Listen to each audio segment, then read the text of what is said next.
What is going on, everybody? Welcome to the latest episode of 49ers Unfiltered. I am Aaron of 49ers First Takes. With me is Mike of SF Gold Rush.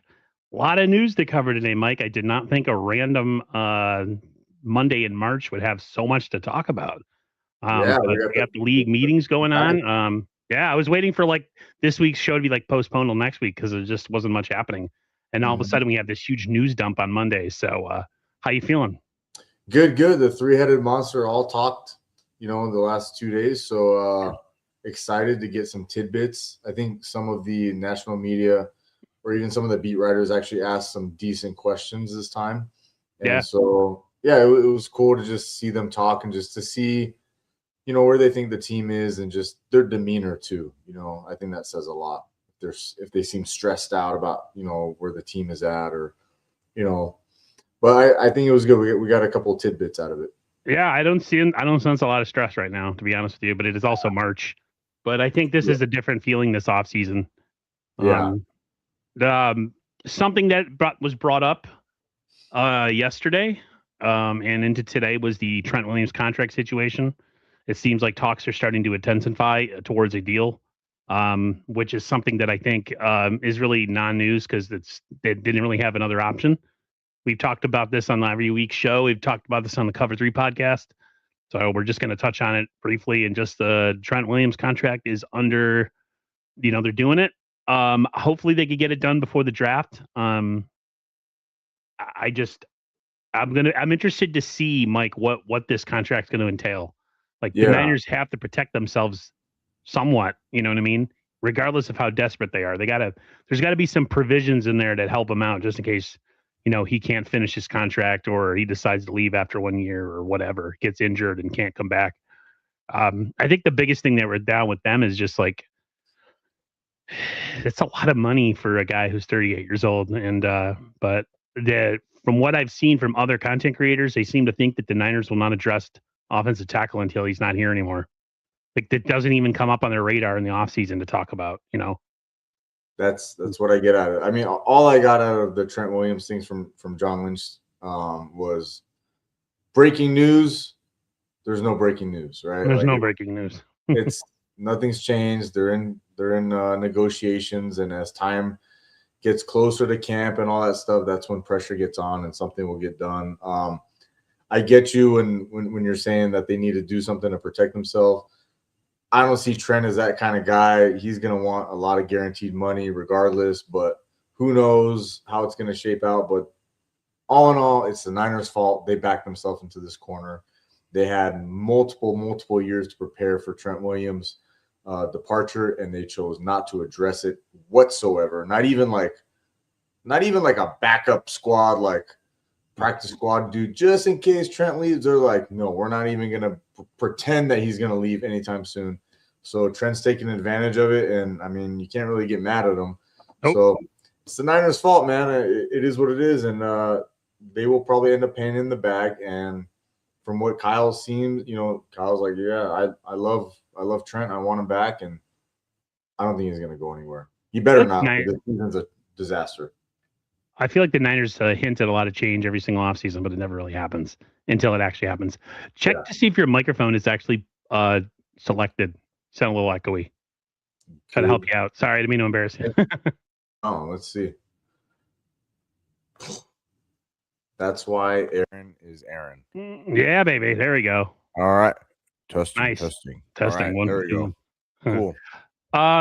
One of the other things that was brought up as we transition was the fact that there will be no changes to the training staff, as me and Mike wanted, but they are throwing $9 million at it for their recovery part of their health, their rehab and recovery part of their training staff. And John talked about how essentially the substation thing was a nothing burger and nothing came out of it, and it didn't affect free agency signing. I think for me, why the substation thing got more traction than it did was the simple fact that we've had so many injuries over the last couple of years. Yeah. So anybody like myself or you are like, we got to attach it to something, right? Because it doesn't seem normal that we can have all these injuries every single year and like nobody seems bothered by it. Nobody seems upset about it. What's your take on John essentially saying we are addressing things with the health staff, maybe for recovery, but other than that, everything's going to stay status quo? Well, I'm glad. I'm gonna take a little victory lap here because I put it out on X and I tagged most of all the beat writers, and I wanted somebody to ask this exact question, right? Like, I didn't want them to just let John and Kyle get away from this without it being addressed. I didn't really care about the substation. I really wanted to know about the training staff and the facility. So yes, it was asked. It's good that they're making improvements. Throw $9 million at it. They're adding a couple more people because I guess one of the complaints was there wasn't enough staff. Mm-hmm. So maybe they can add more incompetent staff to the staff they Yeah. already have. So that's a positive. The substation, like you said, Aaron, I think people are they're gonna tie whatever.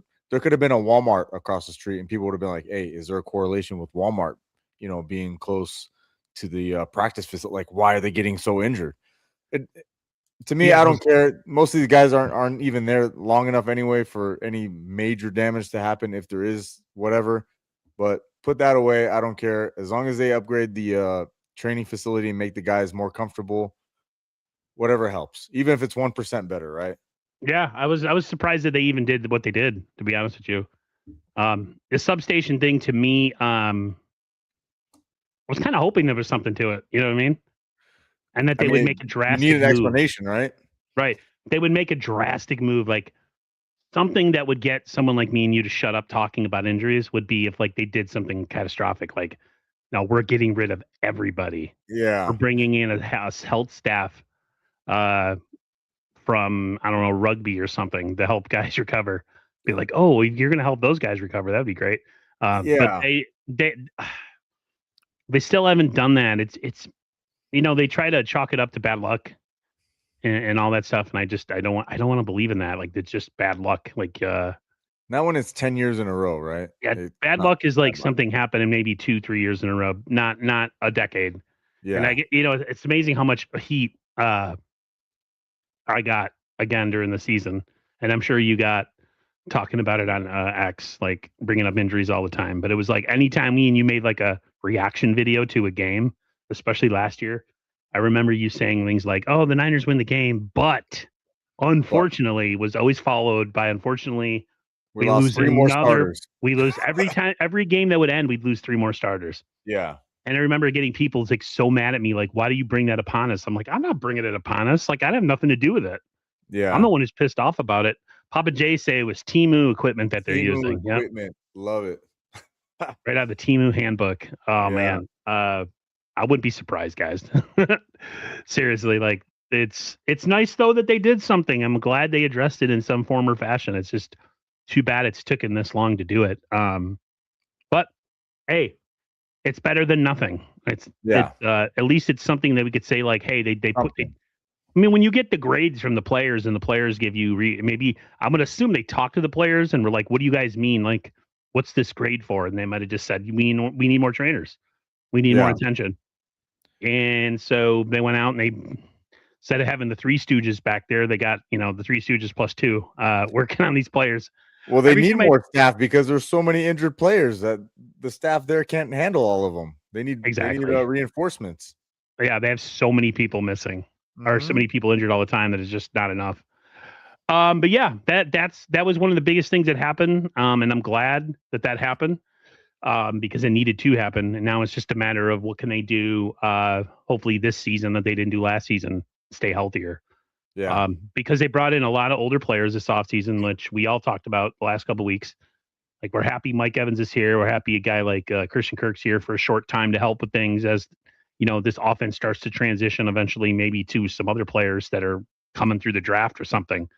But that's the price you pay when you go with older guys is that you have to worry about injuries. So glad they did something about it. Kind of sick of talking about it, but it always makes for easy content to make fun of and to put up on the little tab on the side of let's talk about injuries because it's Yeah. always something to talk about.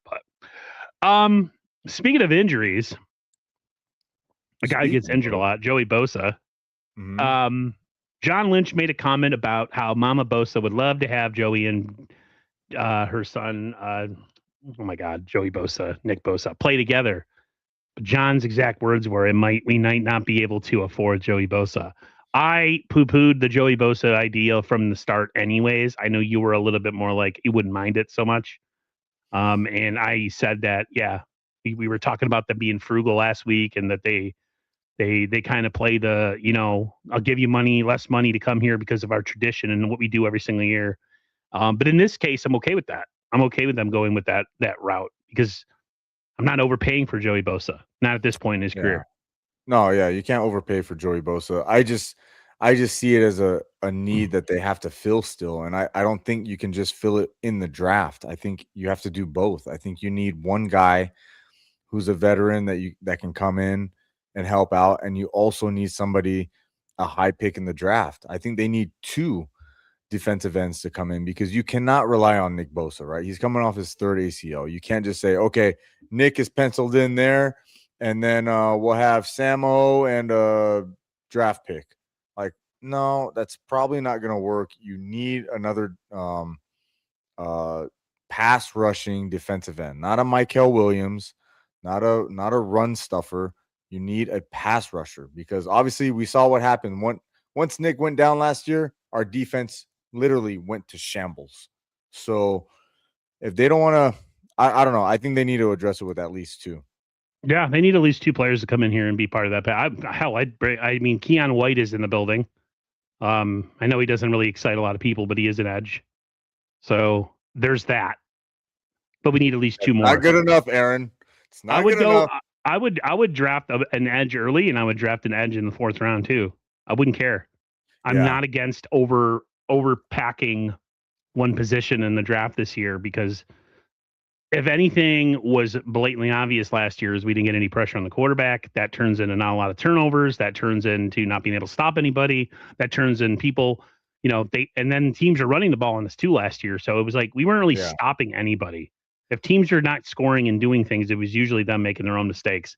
There's nothing that the Niners defense did last year that made you go, wow, it was a really good, impressive stop by the 49ers. Like, they weren't great at tackling. They didn't really stop the run all too well, at least not to the point where I think it was noticeable. I know some people will give you oh, they only give up this many yards per carry and blah, blah, blah. And it's like, yeah, but when you watch the game, it's definitely something that's a problem. And then when it came to the pass rush, there was nothing. Like, guys would just stand back there and scan. Like, that game against the Rams early in the season where they just blew our doors off was so predictable on so many levels. Oh, yeah. And it was just like, man, we talked about it. Go ahead. It was frustrating because, obviously the biggest need, John even said it, earlier. What was the meeting that he had before the owners meeting? Like, I can't remember. I think it was at the Combine. Combine? Yeah. Yeah, Combine. And he was like, hey, we got to go sack the quarterback. But they didn't add any edge rushers. Still. You know what I mean? Like, so what do you mean? He's like, yeah, the main thing we got to do is we got to go sack the quarterback. Well, you didn't add anybody. Yeah, you added Osa up the middle, but that's going to help, a different part. But you need edge, and they didn't address it. That's why I'm very frustrated with their plan so far. Be interesting to see what they're going to do. They have to draft one or two. What's the plan though? Like, is there a free agent guy that they're looking at? Are they going to bring in a guy like, oh my God, from the Saints, a short term? Yeah, like Dre was really poo-pooing on that idea because he's like, oh, he's really old. He is really old, but so is Joey Bosa. Maybe not as old as Cam Jordan, but Joey Bosa has a checkered injury history, just like his brother, right? So I'd rather bring in a guy who's 5 years older for 1 year, who is going to get at least close to 10 sacks, right? Even at his advanced age, he's never really unhealthy. And then adding young guys on top of it. So, and no one says that the veteran guy has to be a starter long-term during the season. He could just be a placeholder. And you need a rotational pass rusher, right? Not a guy who's going to start every down. You need a guy to come in on passing downs. And the Niners defensive line is pretty young other than Nick Bosa. Like, if you look at that Niners defensive line, they're pretty youthful, Yeah. So, they haven't done anything on the edge, at all. No, that's what's so frustrating. Like, dude, we had a historic low number of sacks, and you didn't address edge. Like, what? Where's the trade? Are we going to trade for Grenard from the Vikings? Are they going to do something with that? I would love to see something like that. future picks. Yeah. Bring him in here. All of this, he automatically becomes your best edge rusher. If they can't afford Joey Bosa, I don't know if they can afford Grenard. Right? Yeah, I don't know, man. I don't know. I want to see what they're going to do with this pass rush as we get closer to the season. As of now, I'm not impressed, but things can change. We didn't think that they were going to sign anybody in free agency. And they've done quite a bit. I actually have a clip of Kyle talking about, it's a really short clip. It's just him talking about the 49ers and what they've added so far in free agency. I feel good about where the roster is. I mean, it was definitely a better offseason, I think, than the year prior. I mean, the year prior was tough, just losing all those guys. We still lost a number of guys this year, but we also added them. We still have the draft ahead of us, but I love where we're at now. I love the moves that we've made, and looking forward to making some more here in the draft. There you go. He's gonna. Looks like that. Oh, hey, what's up, guys? Hey. There we go. Yeah, they did make moves. They did make a lot of moves. That's good. Now they need to make even more before the draft. Yeah. I want to see at least one edge rusher. I don't even care who it is. Just give me a body. They need it. You can't go in with Samo, Keon White, and Nick Bosa as your. What do you think about Leonard Floyd coming in here? Oh, that's so depressing. It is so bad. Depressing. That's not what. Oh. That would be horrible. Yeah, Myles Garrett is never going to happen, guys. I know Mike talked about it on his channel, and he talked about it as something that he would love to see, but knows it's not going to take place. I would love for that to happen.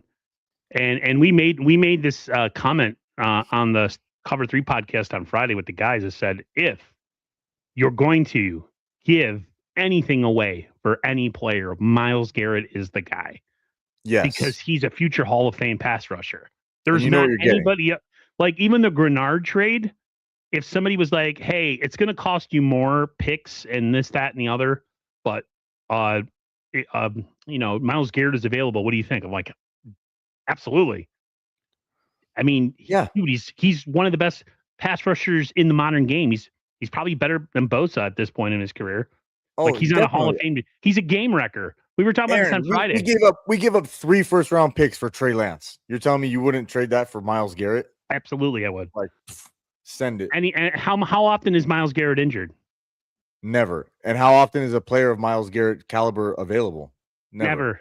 Yeah, like I don't want the Niners to ever give away any picks or anything unless it's a player that I know is like on the verge of like having, like the Dion move in the early 90s. Like you make that move, you figure out a way to make it, you pay them, and then you worry about the repercussions after the fact.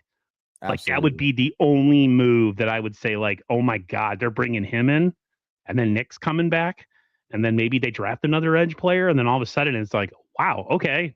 We go from it being a weakness to a superb strength. So, man, but I don't know.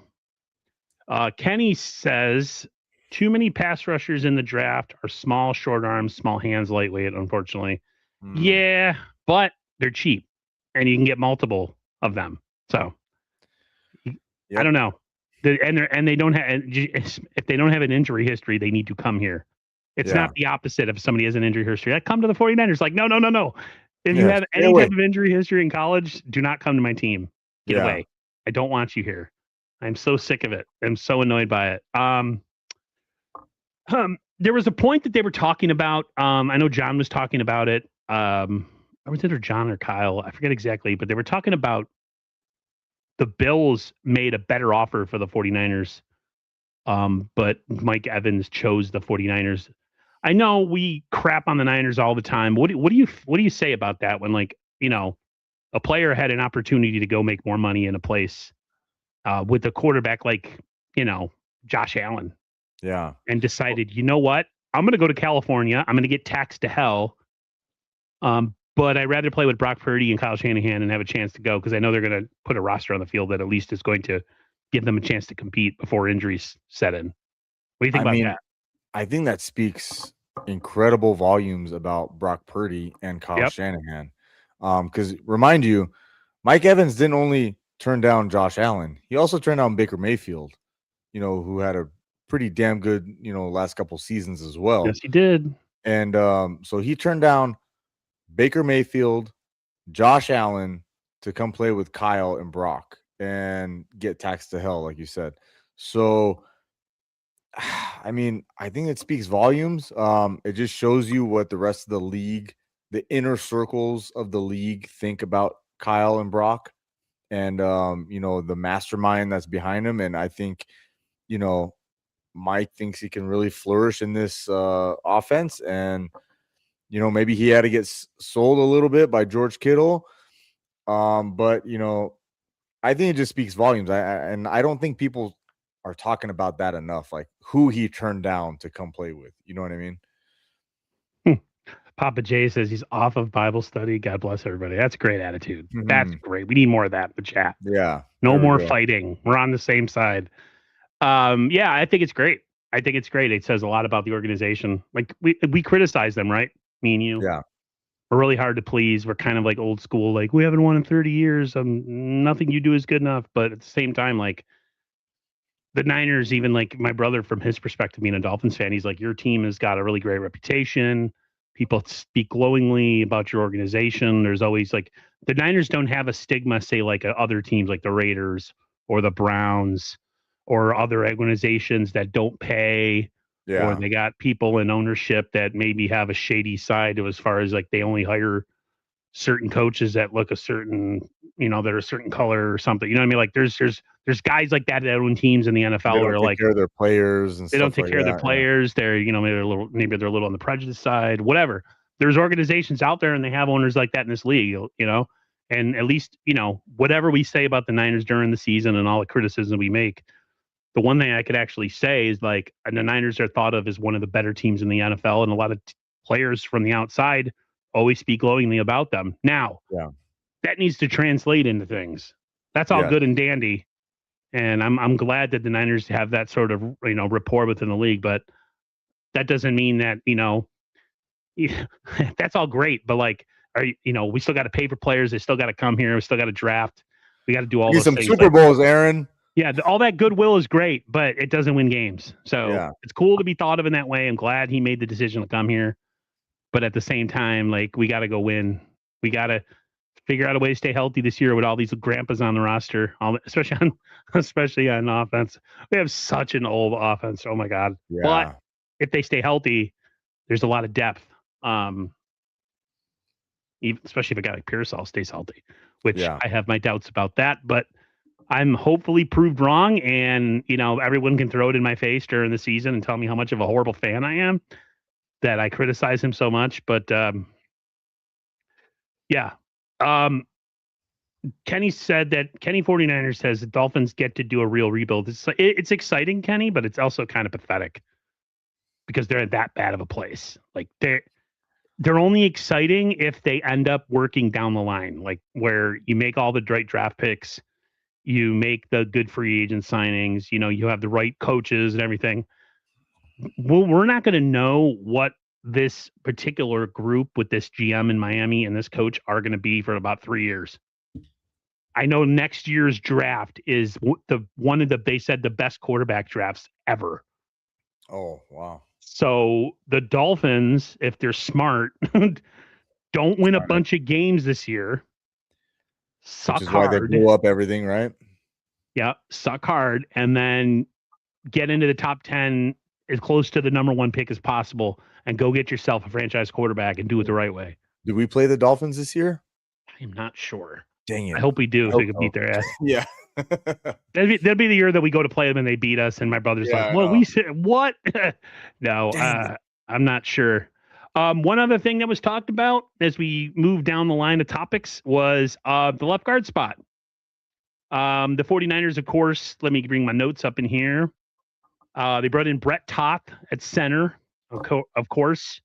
I'm trying to think of the other player that they brought in here as well. And of course, the offensive lineman that they brought in recently, Robert Jones, to play left guard. John Lynch said that left guard is going to be a competition and that he's not done adding to the position, whether it's be free agency or the draft. So, Mike, you wanted it to be a real position to fight for, like a competition. You didn't want to just say, "Oh, we're bringing in these like street guys that are okay, but they're not great. They're not done with it yet. So that you got one wish right so far in this offseason. Well, can they hit on the draft? That's the question. That's So the question. if they hit on the draft, okay, cool. You address the offensive line, and it will be a little bit better, sure. But you can't tell me that they are adding to the offensive line and making it better when they're bringing in a guard to come compete with Jake Brendel at center. Like, do you have an electrician come fix your busted pipe? No. Bring in a center to compete with Jake Brendel to play center, not a guard. You're talking about that. You're talking about Toth. Toth, yeah. So like, yeah, they're adding pieces, whatever. And I put out on X today, like Jennifer Lee Chan asked Kyle something along the lines of, oh, how do you feel? You guys are adding to your offensive line, and Kyle's like, oh yeah, we definitely needed the depth. Like, no, you need new starters. You don't need depth. You didn't lose to Seattle. Seattle didn't beat the shit out of you because you didn't have enough depth on the offensive line. It was because your center is fucking horrible, and your left guard couldn't do anything, and the rest of the offensive line just sucked. So you're not really making it better. You're just adding warm bodies for camp. Yeah, Kenny seems to think we need to get a center in the 4th round, which I'm fine with. Don't worry, Kenny. We have a guard to compete. Kenny, you know what's going to end up happening? They're going to end up drafting one with the last pick, and then Jed York's going to tweet about it. Tell us that we're bringing in an offensive lineman. Trenches. I wouldn't be surprised if they go the whole draft and they do not pick one offensive lineman. Yeah, I would be I would not be shocked whatsoever. I'm saying this right now for you guys in the chat. Don't be surprised if the whole draft happens and we don't pick one offensive lineman. And John's going to tell you, well, the position we were on the board, we just couldn't justify in reaching for a player. And it's like, well, then why didn't you add believe in our guys and they're going to be good and this and that. And Matt Miller actually had a mock draft, right? And he predicted 2 offensive linemen within the first 3 picks of the Niners. And I'm like, this is bananas. This is the worst mock draft I've ever seen. Maybe it should go that way, but you obviously don't know John and Kyle, and they don't value offensive line at all. They don't value offensive linemen at all. No, they're not taking 2 in the first 3 picks. That's crazy. My brother being a Dolphins fan, the one thing I noticed about, their coach, because he came from the 49ers system, Mike McDaniel, is they don't care about offensive line either. Skill position is all they care about. They draft skill position. They bring in skill position guys. Their mindset is like, well, we need to have guys that can touch the football. But you got to have offensive linemen that protect your quarterback so you guys can get to them, those players. Yeah, because otherwise it doesn't matter. Similar run mindset of an organization that is now defunct, and they revamped everything over there. Sorry, I keep bringing up the Dolphins, but they're when it comes to offensive line and the way they treat offensive line as an importance, like as a priority, it's very low on it was very low on the priority poll. Yeah, and the Niners are kind of in that same mindset too, where like they just don't see it as an important thing to do. But we'll see. The draft is what? 3 weeks from now, 4 weeks from now. I'm excited for the draft this year, Mike. I'm really excited for the draft. We'll see. I hope they just get a good player. Just get somebody good, please. Mike, what if the Niners traded all their picks to get up in the top 10 and they went and get the best edge rusher in the draft? Would you be happy? I'm just randomly saying stuff. I don't know. They might only hit on 1 pick anyway. So exactly. Whatever. The coach, Ditka, they did the year that they drafted Ricky Williams, traded his whole draft for 1 player. Yeah. Remember that, Mas? Oh man, yes. Dumbest move in the history of sports. Like, he is such a clown show as a coach. Trey Lance is right up there. Yeah, the Trey Lance move is something that will forever follow the 49ers until they win a championship or 3. Mm-hmm. So yeah. They gave John gave an update on Kittle, on Bosa, on Williams. It looks like Mike Williams. Is it Mike Williams? What am I? Michael Williams and Nick Bosa will be ready by training camp, he said. And he expects Kittle to try to work towards being ready for week 1. That's insane. And we need him. We're playing probably the Super Bowl favorite week 1. Yeah, So we're if going to Kittle talk about that in a second about how can go, the Niners are one of the oft injured teams in the NFL, right? They have 3 players coming back from significant injuries. And what does the league do to them week 1? We're going to Australia. yeah. Kyle was asked about it, and Kyle didn't seem really that happy. Especially with the fact that me and you talked about this last week, how they don't have a bye week after the game. Mm-hmm. Or if you're going to do it, I don't know, make it a Wednesday game. I don't know how you do it. Like, don't do it week 1, do it week 2, where you can make it a Monday game and then have it till they don't play till the following Thursday or something. You know what I mean? I think it's better that they do it week 1, honestly, because they didn't just get done playing a game and then they're going to jump on a plane for that long with, because that, with inflammation and stuff, especially after getting banged up and, working out hard, your body's going to start inflaming, and you go up on a plane, that's going to make everything worse. So I would rather them go week 1, honestly, if they're going to do this. And I'm glad they did it week 1, because at least they'll be fresh, where they're not taking a round trip plane ride dealing with inflammation and all that stuff. They're only going one way.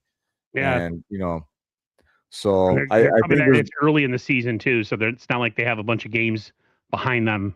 Yeah. They're going in fresh. Yep. It's still for a team that is dealing with that situation. It's not appealing for sure. No, it's definitely not. And then they have another international game, right, in Mexico City, which is, I think that's going to be like a 5-hour flight or something. Let's talk about that. So they were supposed to be playing the Broncos in that game. That will not be happening. The NFL said, no, too much of an advantage playing a team that has, especially with the elevation. I forget exactly what they said. I don't know if because Mexico City is high elevation. It's higher than Denver, I think. Okay. So they said that the Broncos would have an unfair advantage playing in that game against the 49ers. Oh. So it won't be the Denver Broncos playing in that game. I guess it's going to be 2 low-level teams. So they want 2 teams to just die on there playing in Mount Everest. Hey, at least they gave us something. I know, right? You're going to screw us and you're going to screw us and go make us play in freaking Australia the first game of the year. At least give us a team as an opponent who doesn't play in the mountains and we play ground level. You know what I mean? And like they're just walking, flying past us in the game and everybody's gasping for breath. So because last year, where did they train at before or not last year, a couple years ago when they had the Mexico City game? Did they go to Denver like prior, or they went to like? I don't remember. They went somewhere to prepare for the high elevation for Mexico City, and then but I can't remember where. I think it was Denver because they had just gotten done playing over there or something. I don't know. I can't remember. But yeah, I don't remember where they went and played. That is a good question. Good question. Yeah. We can move on here. Kyle Shanahan talked. So there was some talk going on in the end of the season by a couple of guys who are very popular Niner content creators. Grant Cohn, Larry Krueger. That there was going to be some trades, one of Ricky Pearsall and the other one Renardo Green. Neither of those things have happened so far. Kyle pretty much shot that down when it comes, or at least it wasn't Kyle. I think it might have been Lynch. But Kyle talked about the sideline situation in Seattle where he didn't play his assignment right and Kyle ripped his ass, and Kyle pretty much said like he has high hopes for him and he thinks it was a learning experience. So whatever me and you thought about like, oh, he's not taking Kyle seriously, he's brushing him off or this or that. As of now, Kyle is saying all the right things here in March about Renardo Green.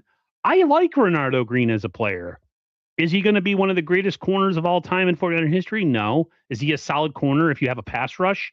Yeah. You know what I mean? If they actually have a freaking pass rush, I think he's good enough to cover. Yeah. No, if you're like a standard average corner and you have to play on a defense that doesn't ever have any pass rush and you don't have any elite skills as a corner, you're going to struggle.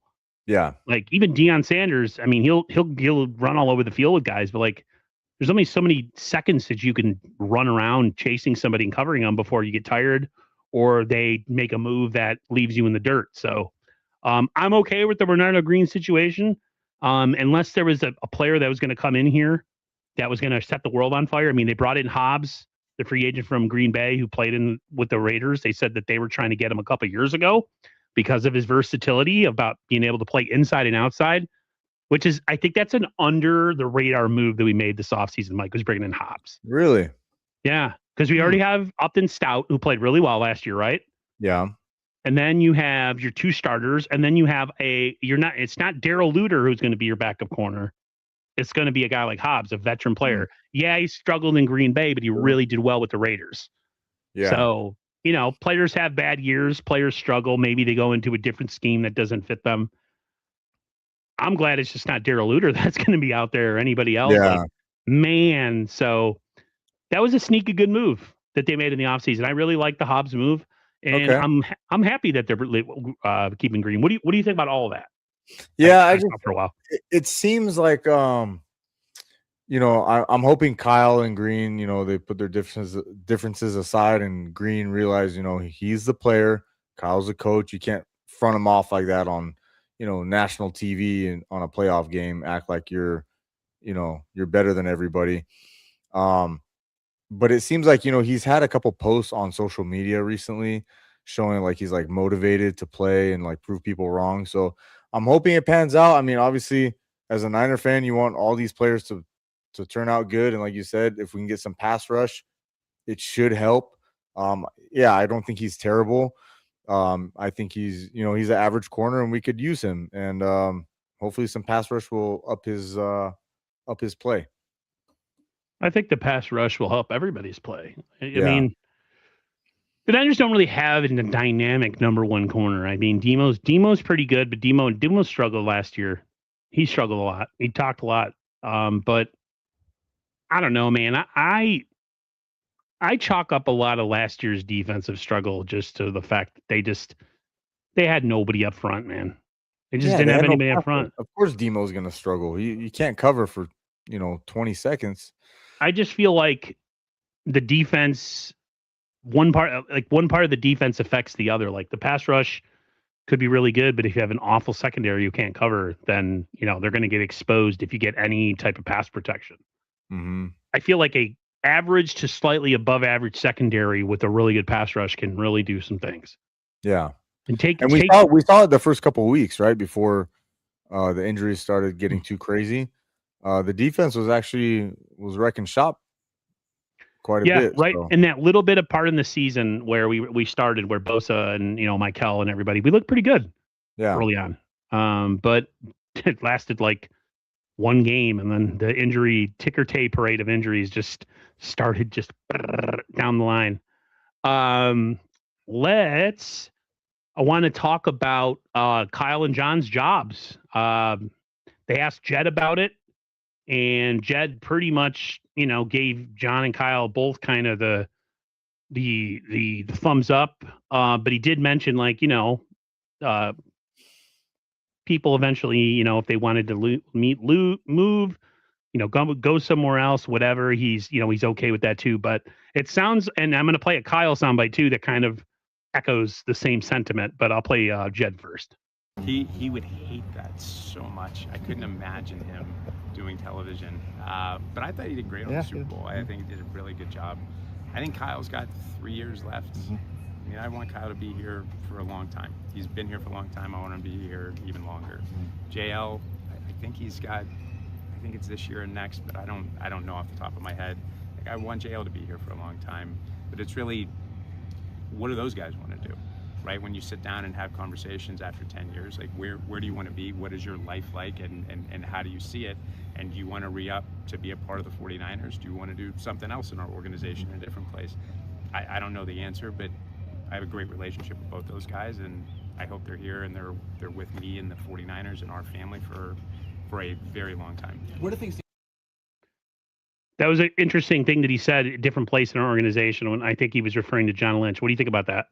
Yeah, absolutely. I think it kind of gives him like, if things don't work out, John always he always has another spot in the organization that he can go to. If it's not general manager, but for him to say, oh, he's got 1 or 2 years, I don't really remember. Like, dude, you better remember. Like, what if this was his last year on contract and you have to re-up it? But John York seems like he's separating himself from the 49ers a little bit more. And You think so? Oh, he even said it himself. He's like, I didn't know we signed Christian Kirk. I had no idea. And I saw Kyle talk about it, and I'm like, oh, that's tampering. And then I'm like, oh, wait, we did sign him. But he's like, I was watching a soccer game in London or something or whatever. He's like, so I don't know what's going on. He's like, I give them free range. He's like, I'm always busy. We have other what's the word he used, like expenditures or something that he's focusing on, and so he can't focus 100% on the 49ers all the time. So I'm like, Jed should be focusing on the 49ers 100% of the time. You would think that's what kind of pissed me off, but I'm like, I don't know if it's a good thing that he's not all up in the mix and he just kind of lets John and Kyle do their thing. I mean, I don't want him to be a Jerry Jones either, right? Where he's just running the show himself. So I don't know. I mean, Jed has his eyes on bigger things right now. Oh, I mean, if he wants to give, I mean, is there someone else in their family that can run the organization? And then his parents, can somebody else take over if he doesn't want to be here anymore? I don't think you want anybody in that family running that organization. No, Jed's the only one. I like Jed. Yeah. Listen, it was a fair question. I wonder if he was just caught off guard by it. But I think John and Kyle, I wouldn't say they have a lifetime kind of cachet with 49ers. I think Kyle does, regardless if he never wins the Super Bowl. I feel like John maybe has a little bit less of that, but I think he loves those guys so much because of the stability they've bringing. They've transformed the way the Niners were viewed from when they first came in here, because the Niners had a pretty low image around the league. We talked about that earlier, about the Niners are looked at as one of the premier franchises in the league, regardless of they won Super Bowls or not lately. And I think John and Kyle have a lot to do with that. So I think for that, he owes them a lot of gratitude. But as far as Kyle goes, and I'm going to bring his video up in a second, I think Kyle has kind of a lifelong whatever with this team, because we've said before, and that one guy that was in the chat, that one stream we did where he was like, and I was like, dude, you keep saying stupid crap about like this guy doesn't deserve to be here. Like, give me somebody. If you're going to say that this guy is no longer the coach and who are you going to replace him with? You got to give me a viable name. And he couldn't give me a viable name, and I had to call him out on it. So here's the Kyle clip, pretty much talking about the same thing. He's talking about his own job. I think he dabbles a little bit into the doing the commentating. You're going into year 10, which is a pretty big mile marker for any franchise. What's your how do you foresee your future, and how much longer do you want to stay coaching? You got into TV, Super Bowl a little bit, coaching flag football. What do you? What's your future here in the next few years? Well, those other two options I don't think are the best options for me. So I think I'm going to stick with my first one as long as I'll have it. So I'm good at coaching. I love coaching. Even though I look like I've aged 10 years, because I basically have aged 10 years. But I still feel good. My family still loves it. I think they would kill me if I was home a lot more. So we got a good balance. I love being with the Niners. Do you enjoy doing the TV stuff though? I did. I mean, it was a cool group of guys to hang around. I think I'd enjoy it more the second time. I was a little out of my element, so like I probably had some anxiety about it, a little more than usual, because I didn't know what to do. And the hardest thing was they kept asking questions, and I want to answer them, but I'm like, man, I still work in this league. I have to play against these people, and that was the hardest thing for me. I couldn't just talk, because you have to be somewhat strategic. You want to say something that actually makes sense, but you don't want to say something that helps anybody. So that was my biggest stress. That's interesting, Mike, that he's still a coach in the league, and he has to be careful talking about other teams, because teams might take that as disrespect or whatever. I kind of remember when they asked Montana about why he left doing TV after 1 year, and he said that one of the things as a player is when people on TV would talk about things like they know it in the organization, and it turns out they don't. Montana said he never wanted to be the guy that talked as if he knew what was going on with certainty about something going on in the league when it really wasn't the case. And I think that with Kyle too, it's like you got to be really careful what you say because I mean, we saw last year with the soundbite that got freaking what Robert Saleh said about the coach in Jacksonville, and that turned into a big kerfuffle in the middle of the field. Which, if Saleh had a chance to get a piece of that guy, would have whooped his ass. But Yeah, and there's another hero there. People are finicky. These people are sensitive, in this job. So Kyle did the right thing. I don't want to ever see him in the booth. He belongs on the sideline with 49ers. Field, yeah. As long as they can have him. And that's all I got to say about that. Any thoughts on anything? Like, what's your thoughts on the whole coaching thing? How do you feel about Kyle? No, Kyle's Kyle. Every coach is going to have their flaw. Okay. And Kyle, sometimes his flaws show up in the biggest moments, but you don't get there without Kyle, right? Nope. Like, you'll never even get to those big moments without him. So unless there is a,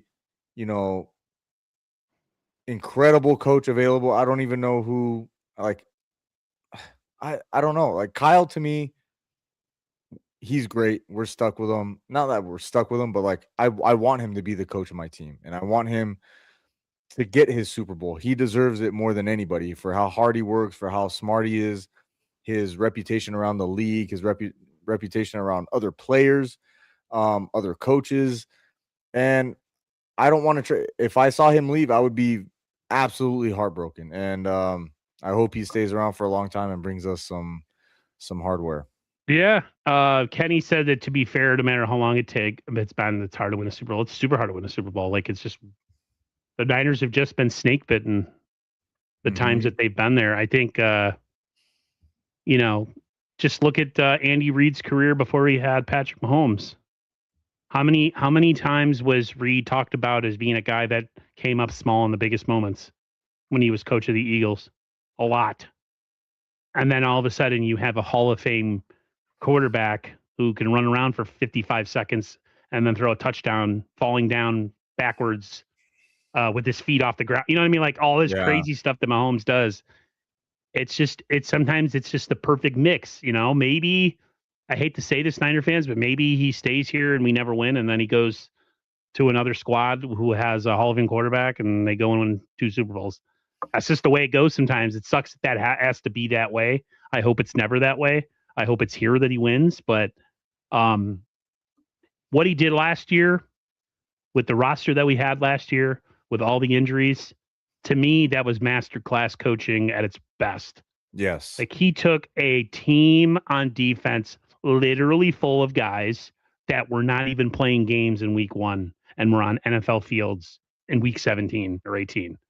Like, you can't, who does that? Playing for the 1 seed. You know what I mean? Playing for the 1 seed. Did I ever think they would, realistically get the 1 seed? No. But the fact that they were in that position, yeah, you got to give credit to the players, but you got to give credit to a coach that's able to work with whatever he's got. So I'm all good with him for as long as he wants to stay. Hopefully they win a Super Bowl, though, soon. There was some coaching staff announcement of like the coaching staff as it stands now. This was released today, so we'll take a look at it.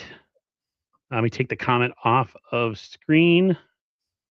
So Cameron Clemens, tight ends coach. Former Bears head coach Matt Eberflus, assistant head coach, defense. Micah Forrester, seasonal coaching assistant. I've never heard of that before. Joe Graves, run game coordinator. Jerry Gray, defensive passing game coordinator. Leonard Hankerson, passing game coordinator, wide receivers. Johnny Holland, linebacker guy for years, is now defensive run game coordinator. We were talking about that off stream. That's weird. Very weird. Angel Matul. Was it Matt Tool? Matute. I can't see. Defensive quality control. And then we got Raheem Morris, of course, defensive coordinator. Roman Sapolo, Jesse Sapolo's son, I think. Assistant offensive line. That's crazy. Deuce Schwartz, offensive assistant tight ends. Jason Webster, Jacob Webster, offensive line assistant quarterbacks. And then KJ Wright is now the new linebackers coach. The KJ Wright one and the Johnny Holland one is interesting, man. Yeah, I didn't know that they made that change. But yeah, Johnny Holland, he's He's Mr. Linebackers coach. That's Yeah. what he's known for. So I don't know. Is that a promotion? Like what? Question. Like Or I is don't it a know. demotion from last Yeah, year? Because they no, were I bad last honestly year. I don't know what that title means. I mean, Yeah. maybe he's there to mentor KJ White, like as a linebackers coach. But I don't I know. think maybe he has aspirations to be a head coach, and so he's taking on different responsibilities. Who, Johnny Holland or KJ Yeah, White? Johnny No, Holland. no. Johnny Holland has no aspirations to be a No head coach. aspirations. No. That's No, interesting. Then why they moved him? I think they're trying to find a way to get KJ promoted. So they created another title for Johnny Holland and probably use that so that KJ can get his promotion. Because I think they really see him as like the next D'Amico in the works. Yeah, it's funny that we got an ex-Seattle Seahawk. Yeah. Up in our ranks at defensive, our defense. He was an interesting hire a couple of years ago that I thought was intriguing. Yeah. And he looks like he's making moves, man. They must really be impressed with what he does. Mhm. That's awesome. You say what you want about the Niners, but they always seem to produce quality assistants, and guys that end up getting jobs. I mean, Yep. The Bill Walsh tree produced a lot of stuff, and then there was offshoots to the normal guys that it produced. And I feel like the same with the Shanahan and the Kubiak line is like there's these it's awesome to see in the league that like all these years later, like Kubiak's not really coaching in the league anymore, neither is Papa Shanahan, but their influence is still being felt, just like Walsh was for many years. So I think that's pretty cool, man. For sure. Pretty freaking awesome. Oh man, what else we got here? We've pretty much banged out everything. There was one little nugget I don't know if you caught from Jed York today. No, but he kind of let it slip out because somebody actually asked the question. Remember, we were talking about this last week about the Niners, not being in a tax-friendly state for free agents. And actually somebody asked him about that, and they said, hey, do you think that has any influence on, free agent signing here or whatever? He's like, no, I mean, there was one guy we had this year that made it an issue. He went to Tennessee. I can't remember his name. That was John Franklin Myers.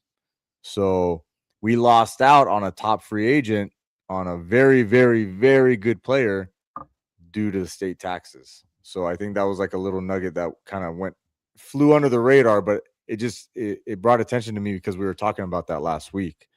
And who knows how many other ones that we've lost to about that. So yeah, it sucks to live in California. I mean, guys got taxed for playing the Super Bowl in California. A guy like Sam Darnold, for all the money he lost for playing the Super Bowl in California. That's ridiculous, man. Yeah. But it's not only joining us, right? It's because you're going to be playing the Rams as well. So you're going to get taxed there. And then now Seattle's going to implement their tax. And now you're going to get hit, twice a year in our own division just because of the teams that we play in the division that we're in. I don't understand why they don't make adjusted salary cap. Yeah, like an adjusted thing for teams in California. Like it's not fair. It's almost they need to.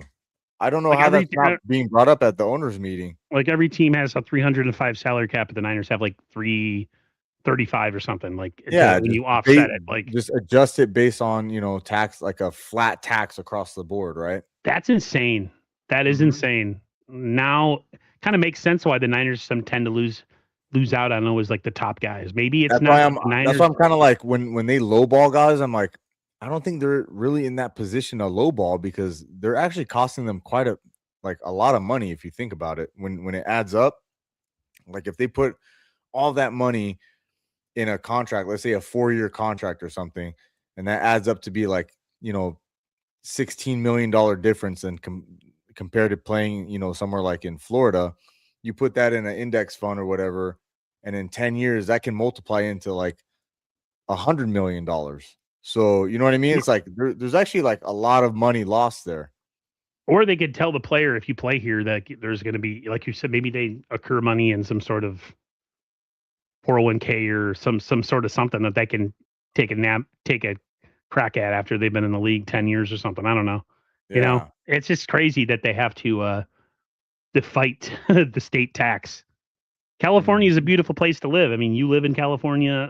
The guys on the Cover 3 podcast, I live in California. My guy Bashar in the chat, my buddy, who I've known for 6 years being on YouTube. He lives. Everybody lives in California except for me. I live in New York. I live in Bills country. Okay, you guys don't understand how hard it is to live in Bills country. Bills fans are the most obnoxious, arrogant, most just nauseating fan base. Okay, are they worse than Giants fans? Yes.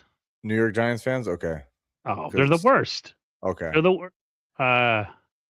Move to California? I can't, man. I got a house out here. I just, man, it would have been nice. It just sucks because, like, Bill, if you go to the grocery store, I used to work for this grocery chain that I quit. And as soon as the preseason or whatever starts, it's just Bill stuff, right? And everybody's really, really bullish on the Bills. Every time the Bills lose, I can't tell you how fast they take down that stuff. Oh, they have really? these like little tents, these little like tents with the plastic little, things, and they got like ketchup and the burgers, and like they have like a case with like burger meat, buns, ketchup, mustard, all this stuff, all these like tailgate things. Literally the day the season ends, they're like, clean all that stuff out of here because they're a bunch of sore losers. I got into a conversation with one of my best friends growing up, who's he's a Commanders fan, but he's been to Bills games, so he has this like affinity for the Bills. He lives in Buffalo.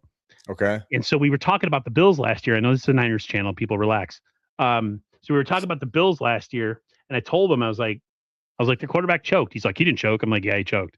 He's like, well, I was like, because he's the same guy that always would say it's all about winning championships. And I'm a Montana guy. He told me that Brady was the guy and that I needed to accept it, all this other shit, right? So we were talking about how Super Bowls are the only thing that matters. But then he made an excuse for Josh Allen and says that essentially that doesn't apply.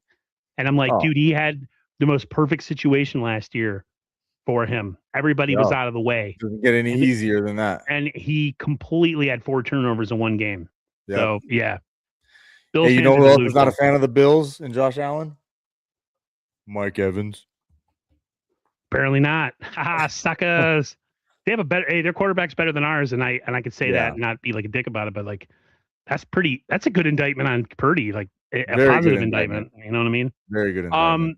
Last thing that was brought up today that I thought was interesting is that they asked Jed York about Brandon Ayuk, and they asked John about it, and and they talked about like they're not in a rush to make a decision, blah blah blah, right? They asked Jed about it, kind of said the same thing, but then he made a comment like, but I don't want to ever say no to him with the possibility of him coming back and playing for the 49ers. Can you see in any form or fashion him ever playing for this team? This is the biggest nothing burger. That's just all talk because Jed just being Jed. Yeah, Jed being Jed, and he's trying to get a draft pick for him. So they're like, oh, well, we could hold on to him. That's a good point, Mike. So, you know what I mean? Like, no, it's there's nothing behind that whatsoever. Brandon Ayuk will never wear this emblem ever again. I just think it's kind of funny that like people are mad at the Niners for holding on to him. Like, why? Hell no. Hold up, dude. It's almost worth it to like never let him play football again. I would hold on to him until after training camp. The last minute you possibly could. And then so that I want to hold on to him as long as possible and then stick him and like, all right, go find a team after the 53-man roster cuts. Exactly. They don't owe him anything. Yeah. That's what you do to a quitter. Yeah, he's a quitter, dude. Straight up. Yep. BA would sit. Yeah. Laurie, I don't think Laurie's a fan of him coming back either. Nobody is. Nobody wants that asshole to come to the Titans team. No. Kiss my ass. Freaking pouty quitter, weirdo, freaking strange body language. Just like, I never liked his personality to begin with, but I was okay because he was a decent player. But man, when they're not playing it, I like that. Bayuk. Holding on to Ayuk benefits him if he actually does get traded because he'll get the same salary. But yeah, he's a quitter. Well said, Bash. But that's going to do it, everybody, for this Monday show, 49ers Unfiltered. I am Aaron. That is Mike. This is 49ers Unfiltered. Till next time, everybody. Peace.